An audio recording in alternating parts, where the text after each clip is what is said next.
M Y factor क्या है? Welcome to my YouTube channel. आज बात करते हैं कि एम वाई फैक्टर क्या है। समझते हैं उस चीज को। इस वीडियो को स्किप मत करना, पूरा एंड तक देखना। मैंने काफी सारी न्यूज देखी एम वाई फैक्टर के ऊपर और आर्टिकल्स देखे, तो बहुत छोटी सी वीडियो में मैं आप लोगों को समझाता हूं और समझने की कोशिश करें कि एम वाई फैक्टर आखिर है क्या और इसका भारत की राजनीति में किस तरह से यूज होता है। तो एम वाई फैक्टर से सबसे पहले तो बात करते हैं जो उत्तर प्रदेश के पूर्व चीफ मिनिस्टर हैं अखिलेश यादव साहब, समाजवादी पार्टी के राष्ट्रीय अध्यक्ष भी हैं वो। और बिहार के पूर्व डिप्टी चीफ मिनिस्टर और पूर्व मुख्यमंत्री के बेटे तेजस्वी यादव साहब आरजेडी के राष्ट्रीय अध्यक्ष लालू जी के बेटे हैं। ये दोनों भारत की राजनीति में महत्वपूर्ण हिस्सा रखते हैं।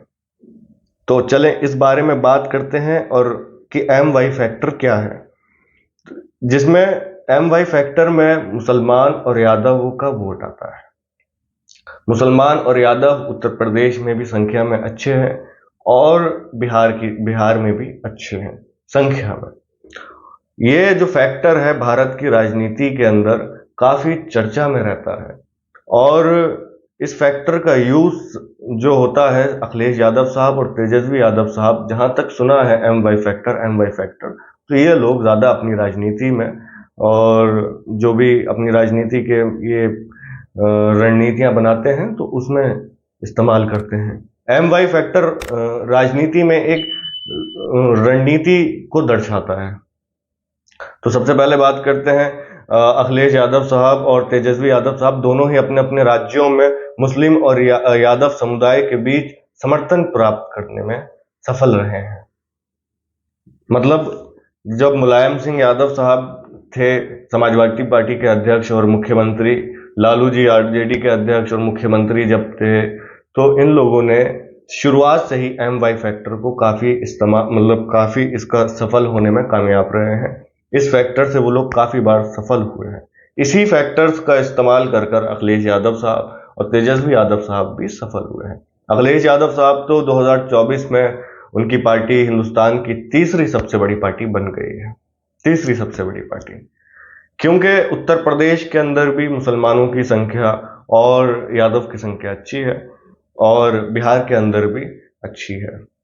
अब मुसलमान का 2022 में 96%, मैं कंफर्म नहीं हूं, मैं अभी बता दूं मैं कंफर्म नहीं हूं, लेकिन मैंने कहीं पढ़ा था कि 96% वोट मुसलमानों का समाजवादी पार्टी को गया था जी, जिससे आज जो एक पिलर खड़े होते हैं वो खड़े हुए हैं।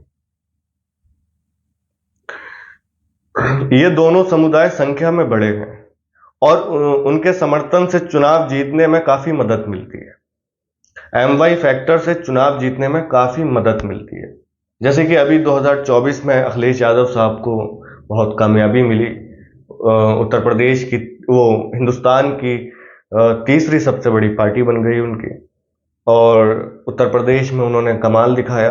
अपने शायद 36-35 के आसपास उनके सांसद आए हैं, मुझे गिनती में एग्जैक्ट मालूम नहीं, शायद 36 या 37, वो 36 और 37 के बीच में है।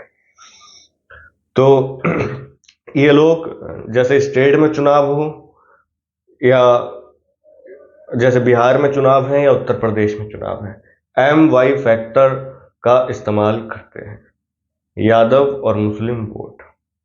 अब इसको कैसे दर्शाता है, क्या करता है, वो किस तरीके से रणनीतियां बनाते हैं, वो वही जाने, उनकी जो रणनीतियां बनाते हैं वही जाने। लेकिन अब इस फैक्टर पर सबसे अहम बात है, इस फैक्टर पर जो एम है, एम पर नजर असदुद्दीन ओवैसी साहब की भी है।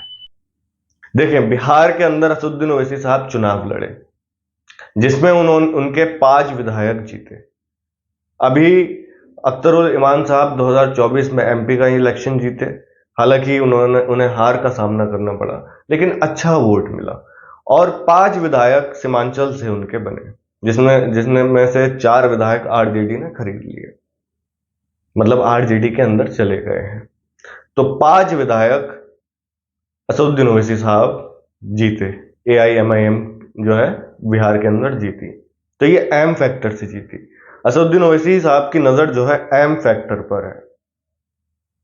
अब असदुद्दीन ओवैसी साहब की नजर 2 है, एक डी और एम, डी मतलब दलित और एम मतलब मुस्लिम, दलित मुस्लिम, ये फैक्टर भी काफी काम करता है।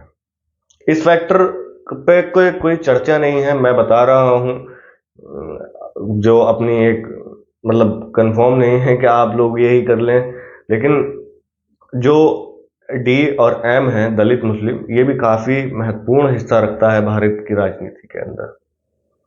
तो असदुद्दीन ओवैसी साहब की नज़र एम फैक्टर पर है, यानी कि मुस्लिम फैक्टर, कि उन्हें जो जो इलाके मुस्लिम बहुमूल्य क्षेत्र हैं वहां से चुनाव लड़ें और चुनाव लड़के मुसलमानों का उनको सपोर्ट मिले और वो मजबूत हो। ऐसे ही उत्तर प्रदेश के अंदर असदुद्दीन ओवैसी साहब कामयाब तो नहीं हुए, लेकिन एक अच्छा वोट लेके जाने में कामयाब हुए।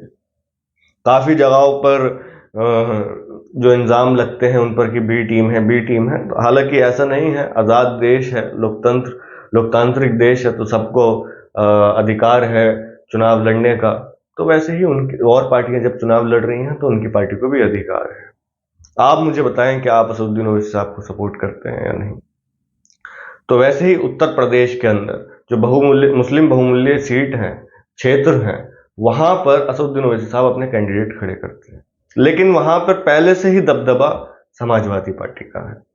तो समाजवादी पार्टी कहीं ना कहीं इस चीज से घबरा जाती है, क्योंकि मुस्लिम अगर असदुद्दीन ओवैसी साहब की तरफ जाता है तो अखिलेश यादव साहब से कट जाता है। वही असदुद्दीन ओवैसी साहब ने अपनी स्पीचों में कहा है कि बिहार में मुख्यमंत्री तेजस्वी यादव साहब को नहीं बनने देंगे, क्योंकि बिहार के मुसलमान अगर असदुद्दीन ओवैसी साहब को सपोर्ट करने लगे तो बहुत मुश्किल हो जाएगा। आप लोग मुझे कमेंट करके बताएं कि बहुत मुश्किल हो जाएगा फिर तो यह है एम वाई फैक्टर, जो कि बहुत शॉर्ट में मैंने आप लोगों को बताया है। अगर आप लोगों को वीडियो पसंद आई हो तो चैनल को जरूर सब्सक्राइब करें, वीडियो को जरूर लाइक करें, और अगली वीडियो जो उत्तर प्रदेश में 10 सीटों पर उपचुनाव होने वाले हैं उस पर बनाई जाएगी। आप लोग हमसे जुड़े रहें।